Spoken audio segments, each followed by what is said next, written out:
90 రోజుల కోర్సు పూర్తి చేస్తే చాలు 100% ప్లేస్మెంట్ సపోర్ట్ తో సాఫ్ట్వేర్ జాబ్ మీ సొంతం. వెంటనే కోడ్ జ్ఞాన్ డెస్టినేషన్ ని సంప్రదించండి. Welcome to Suman TV. నేను మీ సుమన్ టీవీ. నాకు ప్రణయ్ హత్య కేసుకు సంబంధించినటువంటి వాటిలో కనుక మనం చూస్తే ఒకరికి ఉరిశిక్ష, మిగతా వారికి అయితే జీవిత ఖైదు అనేటువంటి న్యూస్ బయటికి రావడం జరిగింది. దీనికి సంబంధించినటువంటి పూర్తి వివరాలు ఏంటి, ఉరిశిక్ష ఖరారు అనేది ఎంతవరకు ఏ విధంగా ఉండే అవకాశం ఉంటుంది లీగల్ పాయింట్లో నుంచి చూసినప్పుడు అనేది ఈరోజు మనతో పాటు హైకోర్టు నుంచి అలాగే రవీంద్రనాథ్ గారు ఉన్నారు. అది వారి మాటలోనే అడిగి తెలుసుకుందాం. Hello sir. హాయ్ అండి నాగరాజ్ గారు. ఈ హత్య కేసుకు సంబంధించింది ఎప్పటికైనా సరే అండి సెన్సేషన్ అసలు దాంట్లో ఎలానంటే అప్పట్లోనే దీనికి సంబంధించినటువంటి కథనాలు చూసినా, లేదంటే కొన్ని ట్రయాంగిల్ స్టోరీస్ పాయింట్లో నుంచి చూసినా, లేదంటే సోషల్ యాంగిల్ నుంచి చూసినా కూడా ప్రణయ్ హత్య కేసుకు సంబంధించినటువంటి న్యూస్ పెద్ద సెన్సేషన్గా మారింది. ఇప్పుడు ఉన్నటువంటి జనరేషన్ పిల్లలు తెలుసుకోవాల్సినటువంటి విషయాలు చాలా ఎక్కువ ఉన్నాయి ఇందులో. అయితే పూర్తి వివరాలు ఏంటి, ఒకరికే ఉరిశిక్ష, మిగతా వారికి జీవిత ఖైదు అనేటువంటి దాని మీద రకరకాల కథనాలు అయితే బయటకు రావడం జరుగుతుంది. ఇది ఏ మేరకు ఉంటుంది, ఎక్కడి దాకా వెళ్ళే అవకాశం ఉంటుంది? ప్రణయ్, అమృత ఈ హత్య కేసుకు సంబంధించి ఈరోజు ఒక కీలకమైన తీర్పు వెలువరించారు. ఎస్సీ ఎస్టీ అట్రాసిటీ ప్రత్యేక కోర్టు దీనికి సంబంధించి ఈరోజు మార్చి 10. సో ఈరోజు ఒక స్పెషల్ కోర్టు ఏం చేశారంటే జస్టిస్ టీజీ రావు గారి యొక్క నేతృత్వంలో ఆ ప్రత్యేక న్యాయస్థానం దీనిలో పార్టిసిపేట్ చేసినటువంటి 7 నిందితులుగా గుర్తించారు. ఈ 7 నిందితుల్లో ఏవన్గా ఉన్నటువంటి మారుతీరావు గారు ఆల్రెడీ చనిపోయారు. మిగిలిన 6 నిందితులు అంటే A2గా ఉన్నది సుభాష్ శర్మ, A3గా ఉన్నది అస్గర్ అలీ, A4గా ఉన్నది అబ్దుల్ భారీ, A5గా ఉన్నది ఎంఏ కరీం, A6గా ఉన్నది శ్రావణ్ కుమార్, A7గా ఉన్నది నిజాం. సో వీళ్ళందరికీ అంటే A2గా ఉన్నటువంటి సుభాష్ శర్మకి అయితే ఉరిశిక్ష విధిస్తూ ప్రత్యేక కోర్టు ఈరోజు తీర్పుని వెలువరించారు. ఈ A2గా ఉన్నటువంటి ఆ సుభాష్ శర్మ మిగిలిస్తే మిగిలిన 6 అందరినీ కూడా ఈరోజు వాళ్ళందరూ కూడా జీవిత ఖైదుని ప్రకటించడం కూడా జరిగింది ఈ కేసుకు సంబంధించి. అంటే ఇందులో ఒక్కొక్క వ్యక్తి ఏమేం చేశారు ప్రధానంగా అంటే ఈ కేసులో కీలకమైన ప్రధాన నిందితుడిగా చెప్పినట్టు ఏవనగా ఉన్నటువంటి మారుతీరావు గారు ఎవరైతే ఉన్నారో ఇతను అమృత గారి యొక్క తండ్రి గారైనా, ఇతను మార్చి 7, 2020 ఇతను ఆల్రెడీ ఆత్మహత్య చేసుకున్నారు జైల్లో. సో అతను ఏవనగా వెళ్ళిపోయారు అతను. సో మిగిలిన ఉన్నటువంటి 6 మెంబర్స్ పరిస్థితి మనం చూసుకున్నట్లయితే ఎవరైతే సుభాష్ శర్మ ఉన్నాడో ఇతను ప్రత్యక్షంగా ఆ రోజు మన ప్రణయ్ని ఎవరైతే ఇప్పుడు చనిపోయాడు నిందితుడిగా మనం భావిస్తుంటే ప్రణయ్ని అతను డైరెక్ట్గా తన చేతులతో కత్తి తీసుకొని పొడిచినటువంటి ఒక ఐరన్ రాడ్ తీసుకొని కొట్టినటువంటి హత్యా ప్రయత్నం కాదు, హత్య చేసినటువంటి కీలకమైన నిందితుడిగా ఉన్నటువంటి వ్యక్తి సుభాష్ శర్మ. ఈ సుభాష్ శర్మ బీహార్కి చెందినటువంటి ఈ వ్యక్తి. ఇతను ఒక సుపారీ గ్యాంగ్కి సంబంధించిన వ్యక్తి. ఇతను ఎవరి చేత ప్రోద్బలించబడ్డాడంటే ప్రధానంగా అస్గర్ అలీ. ఈ అస్గర్ అలీ అన్నవాడు బీహార్ నుంచి ఇటువంటి మడ్రస్ అని చేయడంలో కొంత సుపారీ అమౌంట్ తీసుకుని చేయడంలో ప్రధాన పాత్ర పోషిస్తాడు ఈ అస్గర్ అలీ. ఈ అస్గర్ అలీ కావాల్సినటువంటి ఆయన దగ్గర నుండి అబ్దుల్ భారీ, ఈ అబ్దుల్ భారీ అనే పర్సన్ కూడా ఈ వీరిద్దరి మధ్య అంటే ఎవరైతే చేయిస్తారో వాళ్ళ మధ్య చేయిస్తారో ఈ ప్లానింగ్ చేయడం, ఎప్పుడు చంపాలి, ఎలా చంపాలి, ఏ రకంగా చంపాలి, ఏ సిచ్యువేషన్ చంపాలి, ఎటువంటి ఆయుధాలు ఉపయోగించాలి, ఇవన్నిటిని కూడా ప్లానింగ్ చేసేవాడంతా కూడా ఈ అబ్దుల్ భారీ.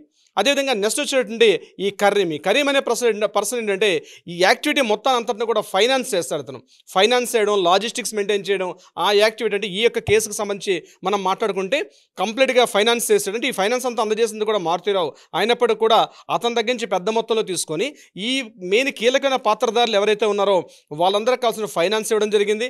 అదేవిధంగా లాజిస్టిక్స్ వెహికల్స్ అన్ని కూడా సప్లై చేయడం జరిగింది ఇతని యొక్క యాక్టివిటీ. ఇకపోతే శ్రావణ్ కుమార్ ఏంటంటే ఎవరెవరు ఏ టైంలో ఎక్కడెక్కడ సంచరిస్తుంటారు, ఎలా మాట్లాడుతుంటారు, ఎవరెవరితో డిస్కషన్స్ ఉన్నాయి, ఏ టైంలో ఎవరు ఎక్కడ ఉంటారని చెప్పి ఈ ఇన్ఫర్మేషన్ మొత్తం కూడా అందజేసింది ఎవరంటే ఈ శ్రావణ్ కుమార్ A6గా ఉన్నటువంటి వ్యక్తి. చివరికి నిజాం అన్న పర్సన్ ఎవరంటే అతను ఈ ట్రాన్స్పోర్టేషన్ నడిపినటువంటి ఒక డ్రైవర్. ఆయనతో పాటు శివ అని ఒక పర్సన్ కూడా చేశారు. తర్వాత శివని ఇక్కడి నుంచి తప్పించారు, ఎందుకంటే అతను దీనిలో పెద్దగా సాక్ష్యంగా ఉపయోగపడాలని చెప్పి శివని తప్పించారు. కానీ మెయిన్గా ఈ నిజాం అనే వ్యక్తి మాత్రం ఈ ట్రాన్స్పోర్టేషన్ యాక్టివిటీస్ అన్నింటిలో కూడా పార్టిసిపేట్ చేసినటువంటి వ్యక్తి ఈ నిజాం. అంటే ఈ కేసు యొక్క మొత్తం కంప్లీట్ డీటెయిల్స్ మనం స్టడీ చేసినట్లయితే ప్రధానంగా తెలుసుకునేది ఏంటంటే ఒక హత్యను చేయడంతో పాటు ఇందులో ఎవరెవరైతే పాత్రధారులు, ఎవరెవరైతే పార్టిసిపెంట్స్ ఉన్నారో అందరినీ కూడా ఇందులో దోషులుగా చిత్రీకరించడం జరిగింది.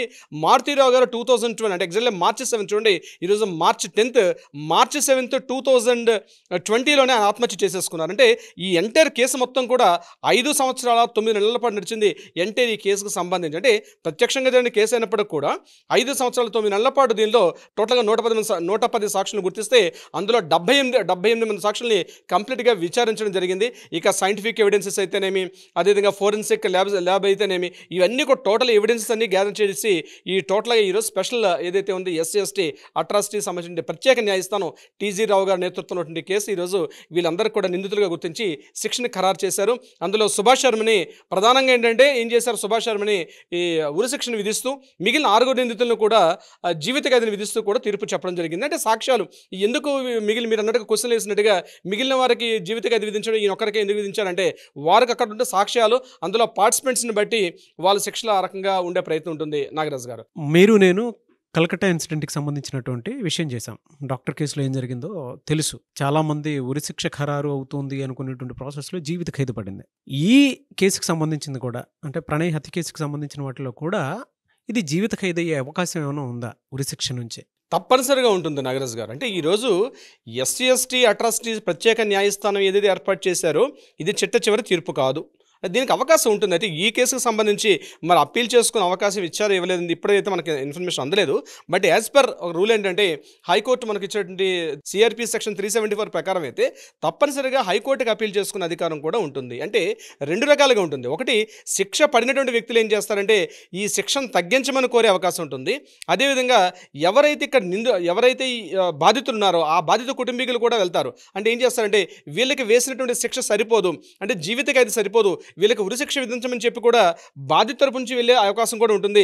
ఎట్ ద సేమ్ టైం నిందితులు ఏం చేస్తారంటే ఉన్నటువంటి శిక్షను తగ్గించే క్రమంలో వాళ్ళ హైకోర్టు కూడా అప్పీల్ చేసుకునే అవకాశం మనకి CRPC సెక్షన్ 374 మనకు కల్పిస్తుంది. సో నేను అనుకుంటాను ఈ కేసుకు అప్పీల్ చేసే అవకాశం జడ్జి గారు ఇచ్చే ఉంటారు. వీళ్ళు హైకోర్టు కూడా వెళ్తారు. హైకోర్టులో కూడా న్యాయం వచ్చిన తర్వాత వీళ్ళకి దీని మీద కూడా స్పెషల్ మాకు ఇంకా తగ్గించమని చెప్పి సుప్రీంకోర్టు కూడా వెళ్ళే అవకాశం ఉంటుంది. సుప్రీంకోర్టు నుంచి కూడా కేసు మరలా విచారణ చేసి మరలా వాళ్ళ ప్రాథమిక సాక్ష్యాధారాలు విచారణ చేసిన తర్వాత దాన్ని మరలా అదే కొనసాగించవచ్చు, లేకపోతే ఆ కేసుని శిక్షను తగ్గించే అవకాశం ఉంటుంది, లేకపోతే శిక్షను పెంచే అవకాశం కూడా ఉంటుంది. అయితే ఉరిశిక్ష పడ్డ వ్యక్తికి ఏంటంటే చిట్ట చివరిగా సుప్రీంకోర్టు కూడా తీర్పిచ్చిన తర్వాత మళ్ళీ రాష్ట్రపతి గారికి క్షమాభిక్ష పెట్టుకుంటారు.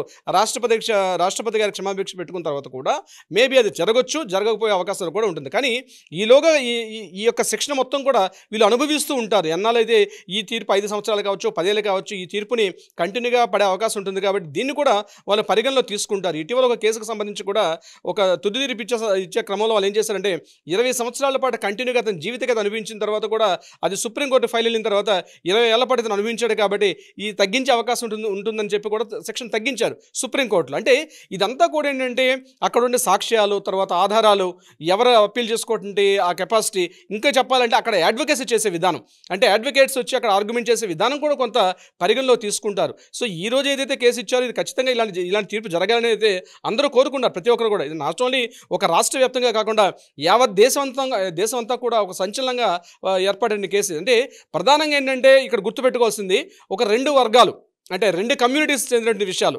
అంటే వీళ్ళ అగ్రకులం అని అన్ని చిన్న కులం అని చెప్పి ఈ రెండింటి మధ్య తగాదాలు ఏమైందంటే ఇక్కడ డబ్బు ప్రధానంగా వహించలేదు, స్త్రీ మ్యారేజ్ కాదు, కేవలం ఒక అంటే పరువు ప్రతిష్టలకు సంబంధించిన కేసు. అంటే పరువు కేసుగా వెళ్ళి ఒక వ్యక్తిని ప్రాణాలు తీసే అధికారం ఏ ఒక్క వ్యక్తికి కూడా లేదు. సో చట్టం మీద ఖచ్చితంగా కొంత లేట్ అయినప్పుడు కూడా 5 సంవత్సరాల 9 నెలల పాటు ఈ కేసుని యొక్క టైం తీసుకున్నప్పుడు కూడా మంచి తీర్పు వచ్చిందని చెప్పి యావత్ రాష్ట్రం అంతా కూడా ప్రతి ఒక్కరు కూడా హర్షాన్ని వ్యక్తం చేస్తున్నారు. నాగరాజ్ గారు, ఏదేమైనా సరే సోషల్ పాయింట్ ఆఫ్ వ్యూ నుంచి చూసినప్పుడు మాత్రం మంచి జస్టిస్ జరిగిందని చెప్పడంలో ఏమాత్రం సందేహం లేదు. బట్ ఫర్దర్గా చూద్దాము మన ఆడియన్స్ కూడా ఏమనుకుంటున్నారు ఏంటి అనేటువంటి దాని మీద. అండ్ మీరు ఇంకొక ట్విస్ట్ కూడా చెప్పడం జరిగింది దీనికి సంబంధించి, అంటే ఇది ఒకటే తుది నిర్ణయం కాదు అనేటువంటి దాని మీద కూడా కొన్ని క్వశ్చన్ మార్క్స్ వచ్చే అవకాశం ఉంది. ఎలా ఉంటుందని దాని మీద వేచి చూడాలి. Anyways thank you so much Ravindranath గారు. Thank you so much Nagaraj గారు. సుమన్ టీవీలో మీ పర్సనల్ అండ్ బిజినెస్ ప్రమోషన్స్ కోసం కింది నెంబర్కి కాంటాక్ట్ చేయండి.